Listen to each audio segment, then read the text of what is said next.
So today I'll be talking about Chachma, which I learned this particular information from David Guillaume, who is at the Kabbalah Center. And it's about sharing truth, it's the eyes, it's the right column, it's us in the number 32, and it's wearing the keter, the crown. So base Reshit is Bereshit, the beginning. This is the second but the first, because Keter is not included in the numbering of the Sfirot. Usually you don't even say one, you say one is Chachma. So Keter is like the vessel of light, is straight off the Or Ein Sof, the light that never ends, which is an incomprehensible oneness, endless. So Chachma is the first actual vessel of the innate consciousness. Until then it's purely passive. As soon as it wants to share, there's an identity, there's a desire. That's Bina. That's after Chachma. So that's where we know where we're at here. It's a pure unblocked channel, however, that's beyond having a body, even wasting ears. So we draw this energy like Bina without it becoming, we don't become it and then lose the body. So often it happens organically. When an external thing diminishes us, we get excited to become elevated as a soul. There's a resurrection of the self, while the ego stays small. And that's a flow with untethered truths. There's like timeless wisdom, certainty, clear insight. The gap between the ego and the self is how much chachma we can have. So if the ego stays small but the self gets bigger, that can be all filled up with chachma.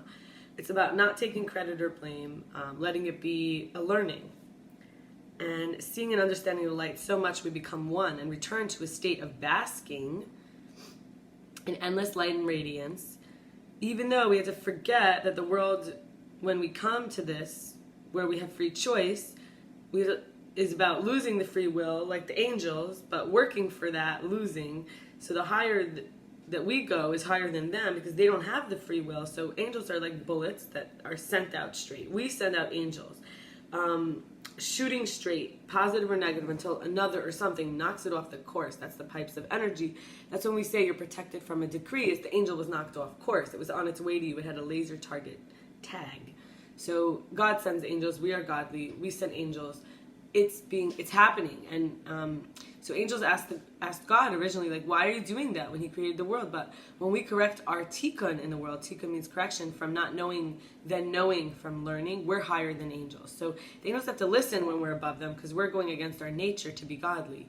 We could send 1 billion angels into a body to heal them from something, because we have more power. It's something called transmutation.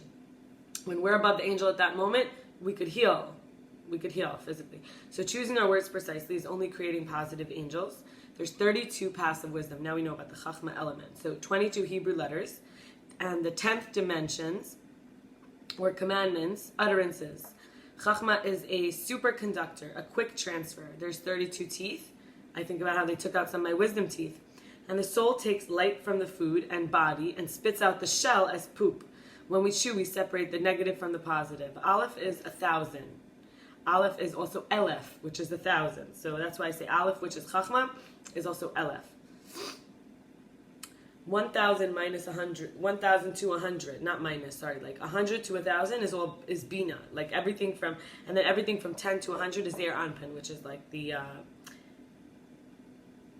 circuit board, kind of like, not like the circuitry in the 7 Sfirot that are considered emotional or inside of the system, past the more transcendental or cerebral ones. And then anything less than 10 is Malchut, which is the completion. The circuitry has now become something that feeds the system that is physical. So Alpha is Chachma. We split the Aleph and we get 4 distinct letters, Yud Vav and Yud Vav, which is a Yud and a line, and then another line and a Yud, because the Aleph has 2 halves. And they're like like diametrically mirroring. So 10 and 6, and 10 and 6 is 32. 10 is Yud, 6 is Vav, you got 2 of each. The Kabbalist is a maestro, intentionally directing energy at all times for all actions, doing out of love versus fear, because that gives energy to us, because we think of the other, not ourselves. At first, fear can lead to love. When we don't want to be pushed, then we choose to want to be pushed, like a swing, or choose to want whatever's being given by God in that moment, is true adaptability. It's at the expense of our personality because we change ourselves up in order to find the love in the moment and the real pleasure versus feeling like we will miss out or get punished. The nullified ego state of being is called soulful when we remain in an open channel.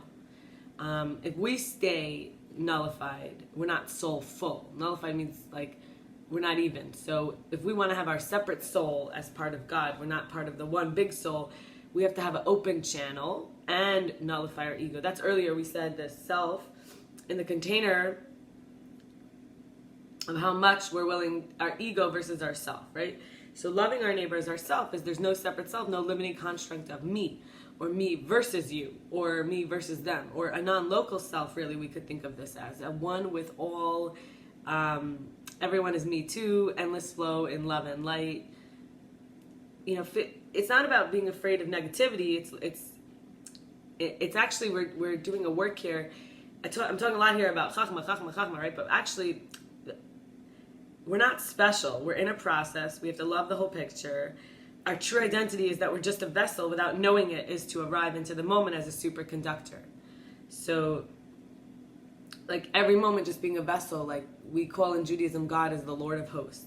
And when we feel unimportant in such a way, we don't have to hoard or save for ourselves. We're not worried about ourselves because we're here to give everyone as God's beloved wife in the world or child. It's like there's this idea, I'm going to finish with this. There's this idea that the kli is the vessel. Klipa, the vessel has a mouth. Klipa is a shell, is the leak. So it's like if we could be whole with ourselves, we could be a dweeb, a geek, a jerk, a loser. But also we could be sexy, beautiful, pretty, and smart. Like all of it, like the true identity is being a vessel. So I'm holding that energy right now. And my true identity is whole as the vessel because I have a hole.